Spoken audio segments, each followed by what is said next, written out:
রফিক সাহেব হচ্ছে এলাকার পরিচিত এক মানুষ। 5 ওয়াক্ত নামাজ নিয়মিত আদায় করেন, তাহাজ্জুদও পড়েন কখনো কখনো। মুখে সব সময় তাসবিহ, ইসলামী আলোচনা তার নিত্যদিনের অংশ। কিন্তু সমস্যা হলো তিনি নিজেকে ছাড়া কাউকেই তেমন ভালো মুসলিম ভাবতে পারেন না। পাড়ার তরুণ ছেলেগুলোকে দেখলে বলেন, এই ছেলেগুলোর আসলেই কিছুই হবে না, নামাজ তো দূরের কথা, মুখে তো সালামও নেই, সব হচ্ছে এক একটা বেয়াদব।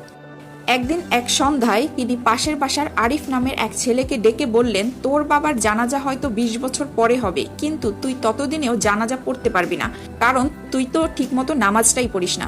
আরিফ কিছু না বলে চুপচাপ চলে গেল। 2 মাস পর হঠাৎ একদিন রফিক সাহেব হৃদরোগে আক্রান্ত হয়ে হাসপাতালে ভর্তি হলেন। অবস্থা খুবই গুরুতর। সবার আগে যে ছুটে গেল সেটা হচ্ছে সেই আরিফ। রক্ত দরকার ছিল, আরিফ নিজের রক্ত দিল।